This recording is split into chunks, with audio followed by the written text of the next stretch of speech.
예레미야 39장에는 바벨론이 예루살렘을 포위하고 그 결과로 함락된 내용을 담고 있습니다.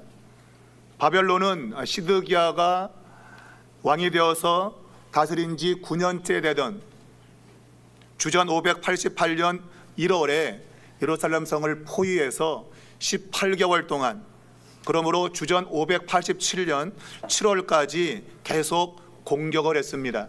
그리고 마침내 성이 함락이 되었습니다. 북쪽 성벽이 무너지면서 바벨론 군인들이 성으로 들어왔고 결국은 성이 함락된 것입니다. 역사학자 요세푸스의 기록에 의하면 이렇게 기록되어 있습니다. 공성퇴가 마지막으로 성벽을 향해 달렸고 적의 포위 참호에서 날아온 화살이 한밤중에 아치를 그리며 화염 속에서 목표물을 강타했다. 기근으로 이미 성 안에는 많은 사람이 죽었고 바벨론 5 방백이 멸망의 불꽃으로 얼굴을 빛내며 예루살렘 거리를 행진했다라고 기록합니다. 예루살렘 성의 멸망은 세계사에서 획기적인 사건입니다. 이 성은 자그마치 2500년 동안이나 유대 백성들이 다스리고 있지 못하다가 1948년 20세기 중반에서야 다시 그 도시를 되찾아 통치하는 그러한 기록을 가지고 있습니다. 이러한 역사는 세계 어디에도 없습니다. 2500년 동안 그 도시를 찾지 못하고 있다가 회복해서 그 땅을 다스리는 그러한 역사는 없는 것입니다. 그러면 이 예루살렘 성의 멸망은 매우 중요한 의미를 가지고 있다고 하겠습니다. 그 중요한 의미는 이 성의 멸망에 대한 예언이 1.1획도 틀리지 않고 그대로 이루어졌다는 거예요. 하나님이 성경에서 예루살렘 멸망에 대한 예언을 했는데 그것이 그대로 이루어졌다는 것입니다. 우리는 시드기야가 어떠한 인물인가 하는 것을 예레미야서를 읽으면 알게 되는데 그는 마음이 강한 사람이 아닙니다. 그는 마음이 유약한 사람이었고 그래서 성이 함락되자 그는 성을 포기하고 비밀 통로로 도망을 친 왕입니다. 우리가 말하기를 참된 선장은 배가 침몰할 때 그 배와 함께 죽는다고 합니다. 이와 같이 참된 왕은 성이 망할 때 함께 죽어야 됩니다. 그런데 시드기야 왕은 성이 함락되자 성을 버리고 비겁하게 도망을 쳤습니다. 그러나 그 도망은 얼마 가지 못했고 결국 바벨론 군대에 붙잡혔고 성경은 하맛에 있는 리블라의 포로로 잡혀갔고 거기에서 느부갓네살 왕에게 군사 재판을 받았다고 기록하고 있습니다. 우리가 이 군사 재판을 받고 그가 당할 형벌은 너무나도 비참한 형벌이었습니다. 그 자신 앞에서 자식들이 죽는 모습을 지켜봐야 했습니다. 그리고 자기의 두 눈이 뽑혔고 사슬에 묶인 채 바벨론으로 포로로 끌려갔다고 말합니다. 우리가 이 바벨론 군대에 의해서 예루살렘 성이 함락되었을 때에 바로 이 왕궁과 또 백성들의 집 성전을 불태우지 않고 한 달 지난 후에 이 성이 불탔다고 열왕기 하 25장 8절에 기록하고 있습니다. 한 달 정도 그냥 둔 것이죠. 그러면 이 성이 불탄다고 했는데 안 타네? 그럴 거 아니겠어요, 그죠?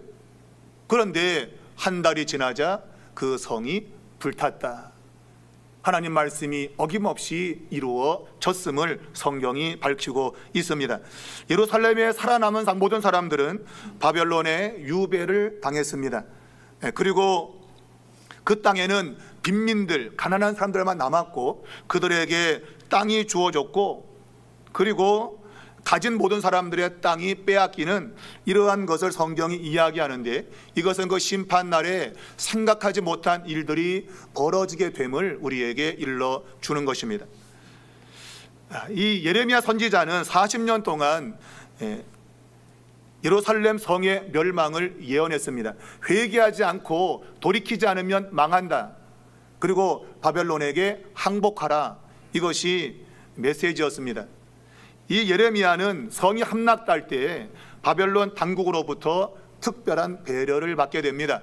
그 이유를 정확히 성경은 말하고 있지 않지만 예레미야 선지자의 그 메시지, 바벨론에게 항복하라, 이것이 자기들에게 굉장히 유리한 메시지를 했기 때문에 동맹으로서의 그러한 어떤 의미를 가지고 있다고 생각했고, 동맹국에게 주는 그러한 혜택을 예레미야에게 주었다고 생각할 수 있겠습니다.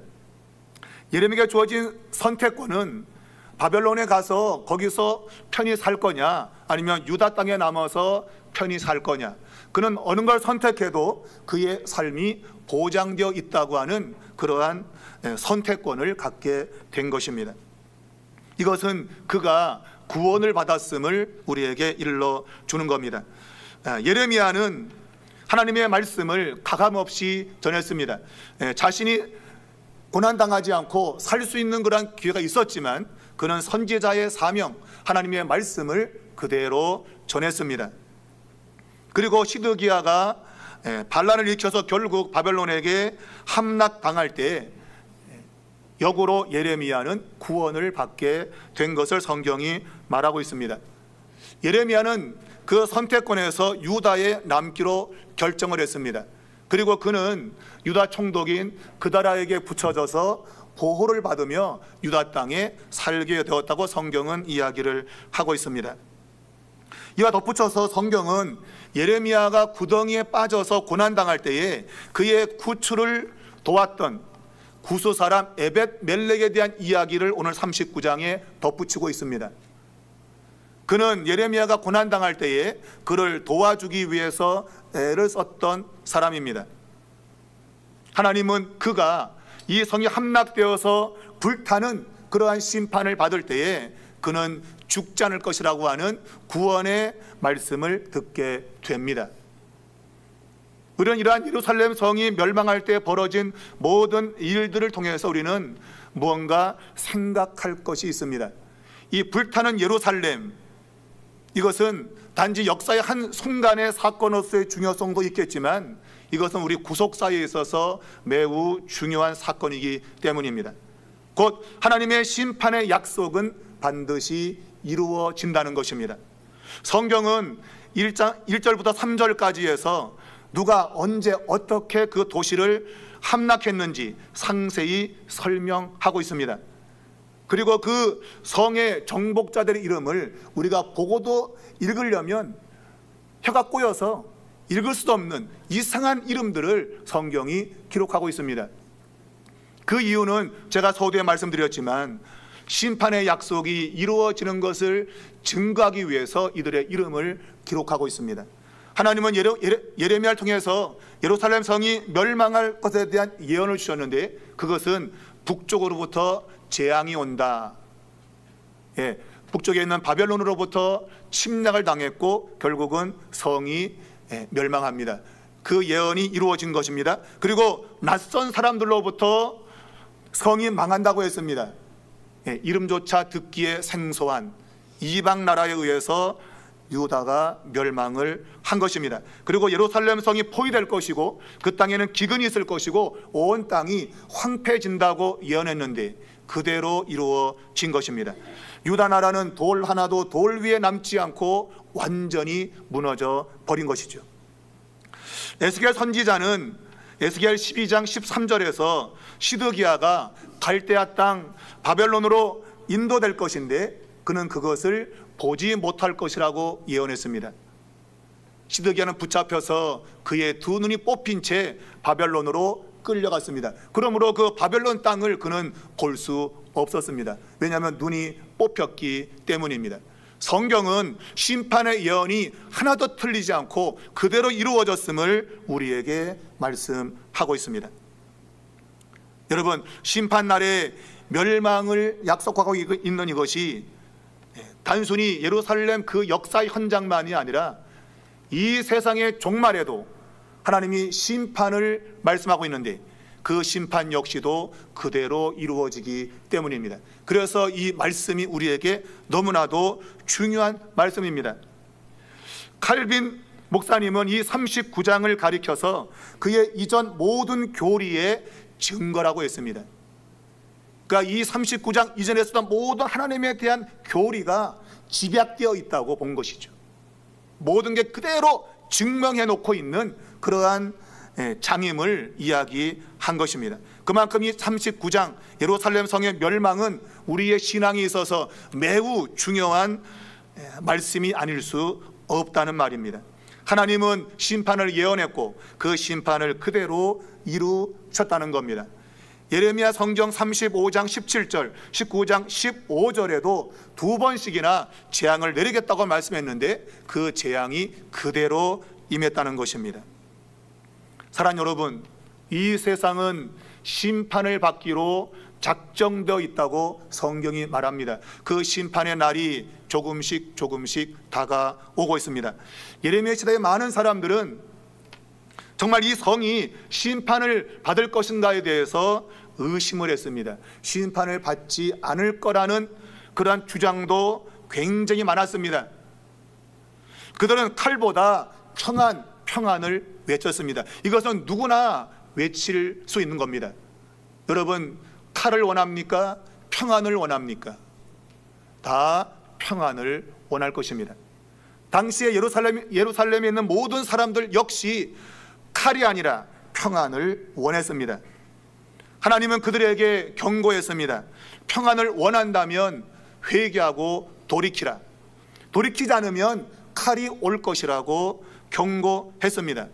그런데 그들은 하나님의 그 진노를 믿지 않은 것입니다. 지금도 거리에는 많은 사람들이 오고 갑니다. 여러분, 그들은 주님의 재림에 일어날 그 마지막 심판에 대해서 그들은 믿지 않습니다. 이 땅에 수많은 사람이 예수님의 재림을 믿지 않고 있고 그날에 있게 되어질 심판을 믿지 않습니다. 사도 베드로가 그것을 성경에서 이야기했습니다. 베드로후서 3장 3절 이하에 먼저 이것을 알지니 말세에 조롱하는 자들이 와서 자기의 정욕을 따라 행하며 조롱하여 이르되 주께서 강림하신다는 약속이 어디 있느냐?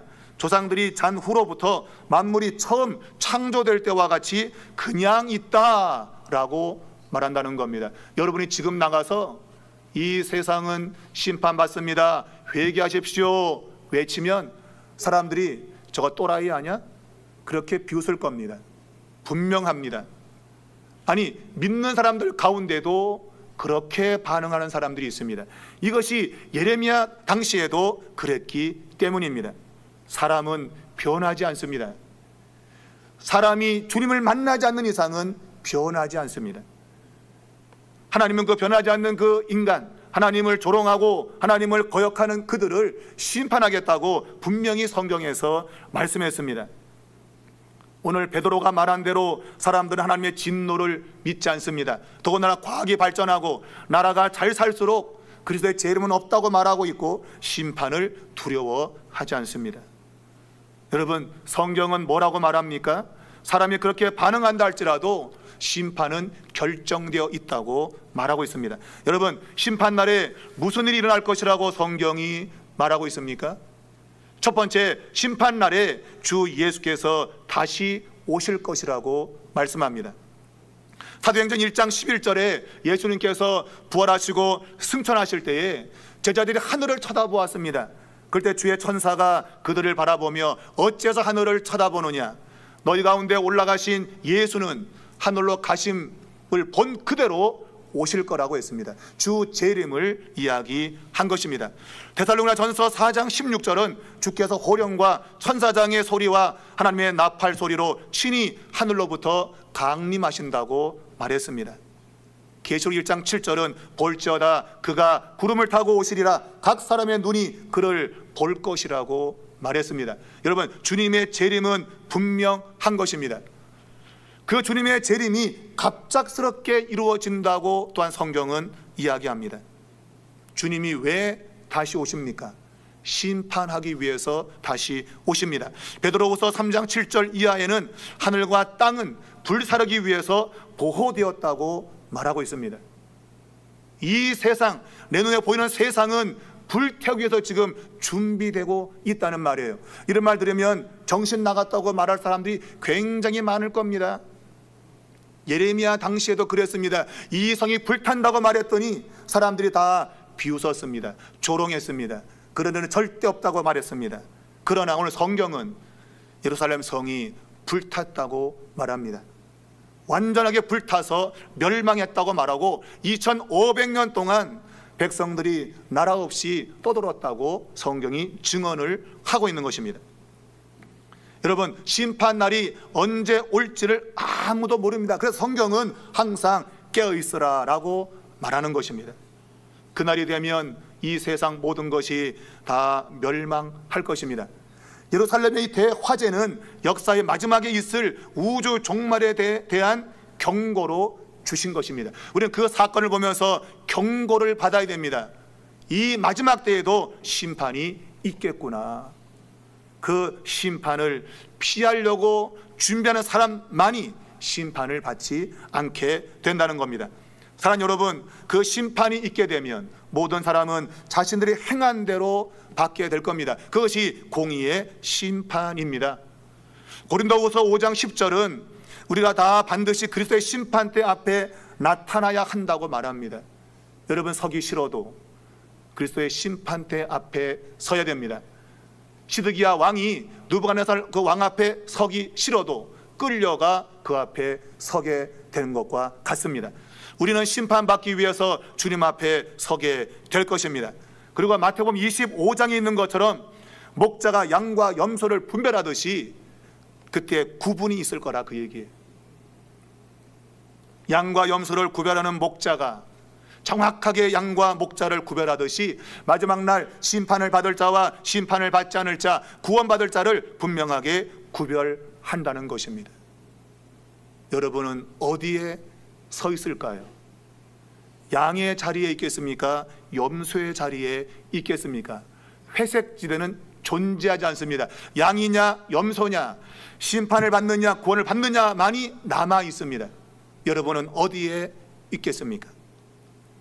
두 번째는 모든 사람이 그 심판날에 동일한 결말을 맞는 것이 아니라는 거예요. 말했지만 양과 염소의 두 종류로 나누어지게 됩니다. 의로운 자, 불의한 자로 나누어져서 완전히 다른 운명을 맞이하게 될 겁니다. 어떤 사람은 진주문을 지나서 천국에 입성하지만 어떤 사람은 불지옥에 던져질 것입니다. 이것이 성경의 가르침입니다. 불의한 자는 영벌에, 의인들은 영생에 들어갈 것이라고 성경이 선언하고 있습니다. 예루살렘의 불태움은 최후의 심판을 상징적으로 드러내고 있습니다. 그때 시드기야 왕은 길을 잃어버린 사람입니다. 어디로 가야 될지 길을 찾지 못했습니다. 심판날이 왔을 때 하나님을 따를 것인지 말 것인지를 결코 결정하지 못하다가 심판에 떨어진 겁니다. 그는 그 자신 외에는 누구도 그를 구원할 사람이 없었습니다. 그는 자신이 살 길을 위해서 만들어 놓았던 비밀 통로로 도망을 쳤습니다. 여러분, 도망치는 것은 도망자가 할 수 있습니다만은 숨을 곳은 없다는 말입니다. 그는 붙잡혔고 결국은 군사 재판에 넘겨지게 됩니다. 사랑하는 여러분, 오늘 이 시드기야는 하나님이 오래전부터 그의 죄를 지적했습니다. 그 죄를 끝까지 가지고 있으면 심판을 받을 것이라고 예언했습니다. 그 예언이 무엇입니까? 너가 바벨론 왕의 얼굴을 볼 것이라는 것입니다. 그것이 성경에 나타나고 있는 예언인데, 근데 심판당할 예루살렘이 멸망할 그날에 그가 받은 형벌은 상상 이상이었습니다. 예언된 것 이상으로 엄청난 형벌이 있었어요. 말했지만 그가 보는 앞에서 그의 아들들이 죽임을 당합니다. 여러분, 이것만큼 비참한 것은 세상에 없습니다. 여러분, 눈앞에 여러분의 자식이 죽는다고 하는 것, 그것도 비참하게 죽임을 당한다고 하는 것, 그것만큼 비참한 것이 어디 있겠습니까? 더 나가서 그의 두 눈이 뽑혀지게 됩니다. 이것은 예언한 것에 있지 않습니다. 제가 생각할 때에는 너가 바벨론 왕의 얼굴을 볼 것이다 라는 그 말을 아마 좋게 해석했을 것 같아요. 정상회담이 이루어지지 않겠나? 뭐 이 정도. 그러나 그것은 자기 상상이었습니다. 여러분, 상상은 자유입니다. 마지막 형벌은 상상 이상이었습니다. 여러분, 두니는 뽑혔고 그리고 사슬에 묶여서 바벨론으로 끌려갔습니다. 여러분, 그 끌려가는 그 길을 생각해 보십시오. 생지옥이지요. 차라리 죽는 게 낫지. 그렇지 않습니까? 시드기야의 그 운명이 오늘 이 땅을 살아가는 누군가에도 임하게 될 심판임을 성경이 말하고자 하는 것입니다. 그 사람만의 운명이 아니라 그의 길을 쫓는 자마다 마지막 심판 때에 그러한 심판을 받을 것을 우리에게 경고하는 것입니다. 사랑하는 여러분, 오늘 시드기야는 심판을 피할 수 있는 길도 분명히 있었습니다. 그런데 참 안타깝게도 심판을 피하지 못했습니다. 그는 자신의 인생을 해피엔딩으로 쓸 수 있었어요. 왜? 하나님은 38장 20절 그 마지막 성이 함락되기 직전까지도 예레미야 입을 통해서 항복하라, 그리하면 산다고 일러주기 때문입니다. 여러분, 여러분의 인생을 해피엔딩으로 쓸 수 있습니다. 그러나 시드기야 길을 걷는다면 여러분의 인생 상상하지 못할 비참함에 떨어질 겁니다. 믿는 것은 자유지만 심판은 자유가 아닙니다. 내가 심판을 부정한다고 심판이 없는 것이 아닙니다. 내가 심판을 내가 잊어버렸다고 해서 심판이 안 오는 것도 아닙니다. 심판은 정해진 것이고 시드기야처럼 자신의 고집을 따르게 되면 결국은 멸망에 처할 것입니다. 저는 여러분이 여러분의 인생을 해피엔딩으로 쓰기를 바랍니다. 이것은 저의 마음이 아니라 하나님의 마음입니다. 지금도 끊임없이 하나님은 모든 죄인이 주 예수를 믿고 그 인생을 해피엔딩으로 끝내기를 원하시고 있습니다. 그런데 결국 인간은 그것을 거절한 것이죠. 그러므로 그 거절이 엄청난 심판으로 다가오게 되었던 것입니다. 지금 이 시간이 어찌 보면 우리 인생 가운데 마지막 기회일지 모르겠습니다. 다음에 또 있겠지. 아닙니다. 여러분, 예레미야 38장 20절 그 말씀이 마지막 순간이었습니다. 다음에 또 내게 이런 말 줄 때 그때 마음 바꾸지 뭐. 그때가 옵니까? 오지 않습니다. 성은 바로 함락되었고 포로로 끌려갔으며 자기 눈앞에서 자식들이 다 죽임을 당하는 걸 보게 되었고 그리고 자기의 두 눈이 뽑혀졌습니다. 여러분, 지금이 어찌 보면 마지막일지 모르겠습니다. 여러분에게 주어진 마지막 시간일지 모르겠습니다. 여러분, 지금 마음을 돌이키고 하나님을 찾으면 산다고 하는 것이 성경의 가르침입니다. 여러분, 주어진 기회를 날려버리지 않기를 바랍니다. 마지막 세 번째는 다행히 심판날에 모든 사람이 망하는 것이 아니라는 거예요. 무슨 말인가 하면 예루살렘이 멸망할 때 어떤 사람은 저주의 날이지만 어떤 사람에게는 구원의 날이기 때문입니다. 하나님의 종으로 나타나고 있는 예레미야 선지자가 바로 구원받은 사람입니다. 시드기야를 비롯해서 예언의 메시지를 무시한 모든 사람들은 다 멸망했습니다. 그런데 예레미야는 구원을 받았다고 성경이 말합니다. 성이 불탈 때 오늘 성경 본문에는 이 예레미야와 그리고 예레미야를 도와주려고 했던 에벤멜렉 구스 사람이 그 불타는 성에서 구원받았음을 우리에게 말하고 있습니다. 여러분, 하나님의 심판의 날에는 하나님이 그의 백성들을 다 기억하시고 구원을 시킵니다. 그것이 바로 이 구스 사람 에벤멜렉을 통해서 일러주는 겁니다. 이 사람은 이디오파 사람입니다. 이방 사람입니다. 남들이 내시고 포로로 끌려와서 노예로 있는 사람들이 무시할 만한 사람입니다. 저런 사람이 어떻게 구원받겠나 할 것입니다. 그러나 성경은 그가 구원되었음을 이야기합니다. 도리어 왕의 자리에 있으면서 하나님의 축복을 누릴 수 있는 그런 자리에 있었던 시드기야 왕이 멸망을 당했다고 말하고 있어요.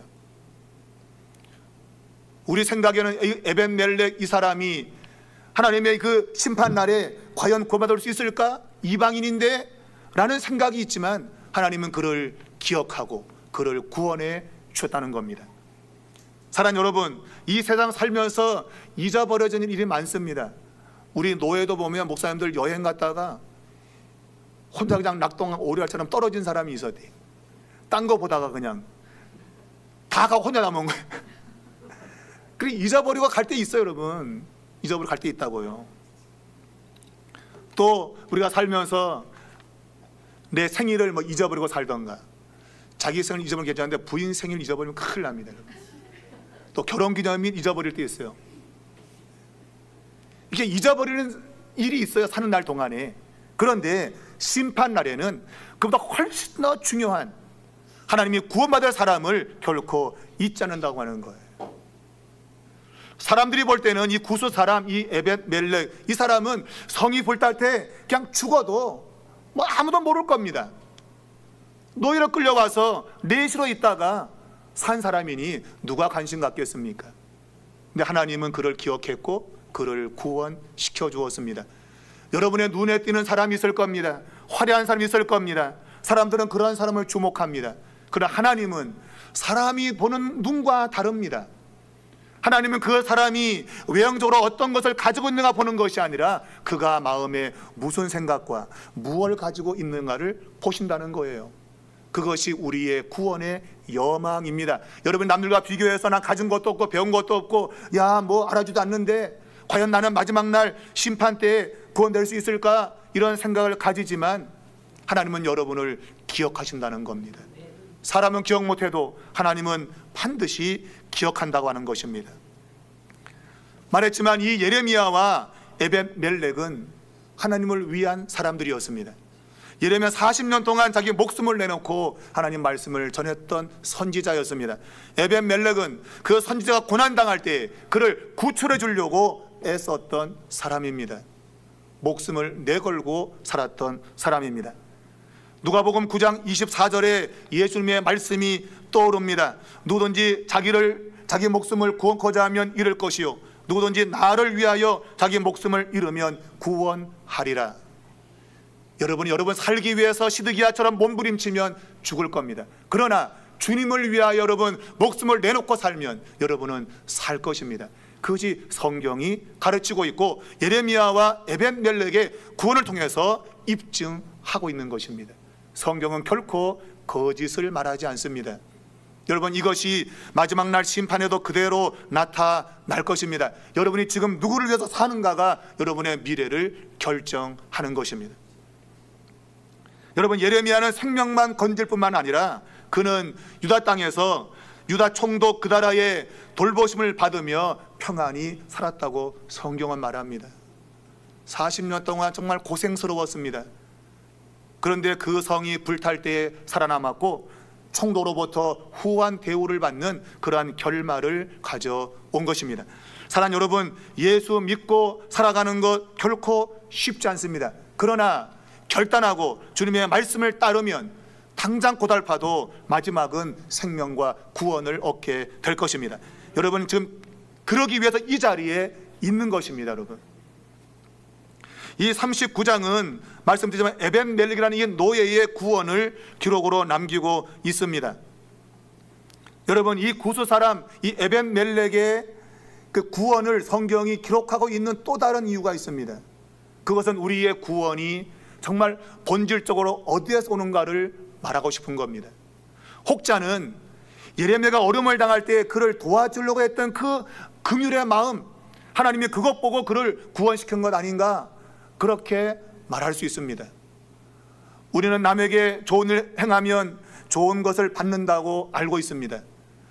예레미야를 도와주었더니 하나님이 에벳멜렉을 구원시켜 주었다고도 말할 수 있을 겁니다. 그리고 그는 용기 있는 사람이었기 때문에 용기 있는 자에게 하나님이 좋은 걸 주었다고 말할 수도 있을 겁니다. 왜냐하면 시드기야는 비겁한 사람이었기 때문입니다. 여러분, 비겁한 자는 멸망하나 용감한 자 복 있다, 찬송가의 가사에도 있어요. 그러나 성경은 이 에벳멜렉을 이야기할 때 다르게 이야기합니다. 그가 구원받은 사건에 대해서 성경은 이렇게 말하고 있습니다. 너가 구원을 받을 것이라, 왜냐하면 너가 나를 믿었기 때문이다. 그의 믿음이 그를 구원시킨 겁니다. 여러분, 성경은 분명한 한 가지의 진리를 우리에게 줍니다. 그것은 사람의 구원은 나의 선한 행동도 아니고 나의 긍휼한 마음도 아니라 내 어떤 인간적인 외적인 조건이 아니라 오직 하나님을 믿는 그 믿음만이 우리를 구원시킨다는 겁니다. 그래서 성경은 지금 이 에벤멜렉의 그 긍휼한 모습과 더불어서 하나님의 구원을 우리에게 믿음이라고 하는 것으로 결정을 내고 있는 겁니다. 여러분, 인간의 선행은 구원의 요소가 될 수 없습니다. 이 가운데 나는 착하게 사니까 구원받겠지, 나 정도면 구원될 거야, 꿈 깨시기 바랍니다. 성경의 구원은 오직 믿음밖에 없는 겁니다. 너가 나를 믿었기 때문에 너는 구원될 거다. 이것이 구약 성경의 가르침입니다. 신약은 말할 것도 없습니다. 신약은 오직 의인은 믿음으로 말미암아 살리라. 로마서 1장 17절. 여러분, 믿음으로만이 구원받습니다. 오늘 에벤멜렉의 구원 역시도 믿음을 통해서 받은 겁니다. 중요한 것은 그럼 과연 이 믿음이 무언가는 겁니다. 여러분, 시드기야 왕은 하나님 안 믿은 거 아닙니다. 믿었고 예레미야 선지자 메시지에 끌렸습니다. 끌리네, 자꾸 끌리네. 노래 가사인데 그가 하나님 전면 부정한 거 아닙니다. 하나님 말씀을 알기 원했고 듣기 원했습니다. 말씀에 끌린 사람입니다. 그런데 그의 믿음이 부족했어요. 그가 아주 믿음이 없는 게 아니에요. 근데 그 믿음이 완전한 믿음이 아니었던 겁니다.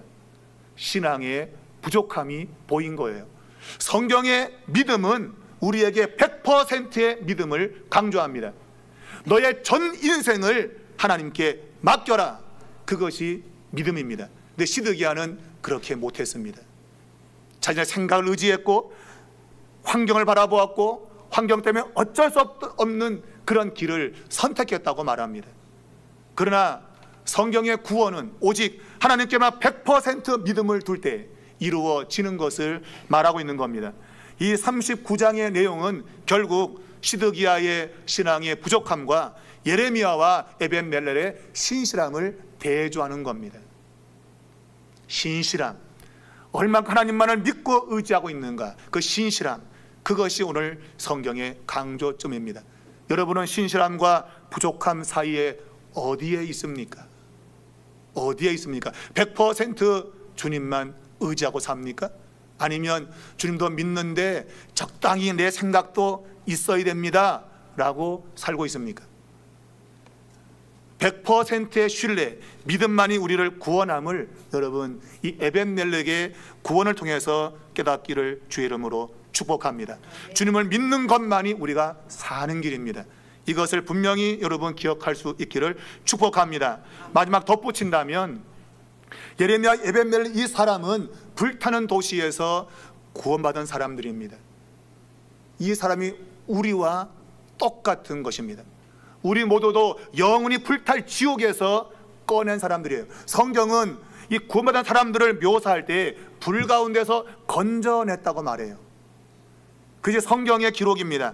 아모스 4장 11절에 너희는 불에서 꺼내 타다 남은 막대기 같다. 또한 스가랴 3장 2절에 주님의 천사가 대제사장 여호수아에게 말하기를 너는 불에서 꺼낸 불타는 막대기다.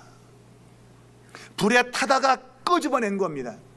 하나님이 불 속에서 건졌다, 그 얘기예요.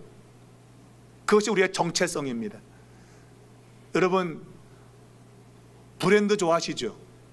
브랜드, 명품 좋아하잖아요. 보통 브랜드 그러면 명품 말하거든요. 브랜드 있는 거야 없는 거야? 명품이야? 이름 없는 거야? 그 얘기거든요.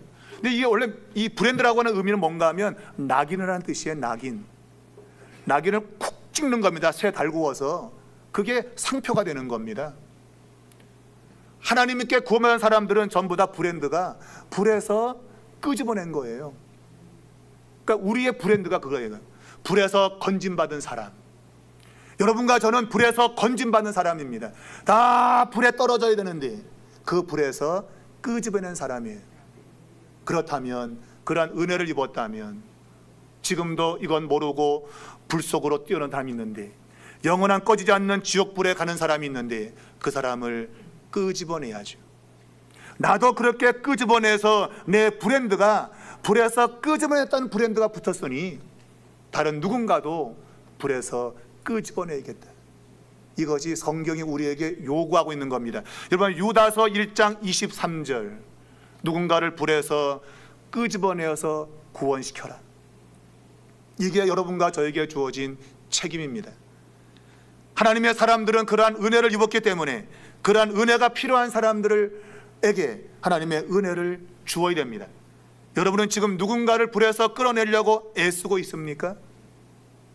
내가 정말 내가 가진 믿음을 가지고 내가 구원의 은혜 입었다고 한다면 우리는 누군가를 불에서 끄집어내려고 할 것입니다. 그것이 진짜 믿음이기 때문입니다. 말했지만 시드기야는 완전한 100% 믿음이 아니었습니다. 그는 세상과 혼합되었습니다. 성경 그것을 미지근한 신앙으로 말합니다. 계시록 3장 15절에 이 라우디아 교회는 물질이 풍부했습니다. 그래서 나는 부자라, 나는 공부하지 않다고 했습니다. 그런데 주님은 너는 가난한 자라, 너는 헐벗은 자라, 안영을 사서 내 눈에 발라라. 여러분, 그 의미가 어디에 있을까요? 시드기야에게 있는 거예요. 시드기야 사건을 염두에 두고 라우디게아 교회에게 주는 메시지입니다. 내 눈에다가 안약을 발라서 보게 하라, 눈먼 자여. 왜냐하면 시드기야의 그 미지근함이 라우디아 교회에게 있었기 때문입니다. 여러분, 계시록 3장 20절에 문 밖에서 내가 문을 두드린다. 문을 열고 나를 주인으로 모셔라. 이 땅에 많은 그리스도인들이 이러한 신앙이 안 되는 겁니다. 주의 이름을 부르지만 문 밖에 계신 겁니다. 문 밖에 서 있습니다. 문을 열어라, 내가 너의 주인이 되어야 된다. 그게 100% 믿음입니다. 여러분은 여러분의 마음 안에 주님이 계십니까? 주님이 주인이십니까? 아니, 문 밖에 계신가요? 그리고 여러분 심판을 벗어날 길을 탐색하십니까? 주님 말씀했습니다. 너가 미지근함으로 내 입에서 너를 토에 내치겠다. 그게 주의 말씀입니다. 여러분, 안일한 신앙을 버리십시오. 깨어있기 바랍니다. 100% 주님을 주인으로 모시고 여러분 주의 말씀에 순종하십시오. 그것만이 여러분 마지막 심판을 이기는 유일한 길입니다. 우리 삼일교 교회가 그러한 심판을 넉넉히 이기는 믿음의 교회가 될 수 있기를 주의 이름으로 축원합니다.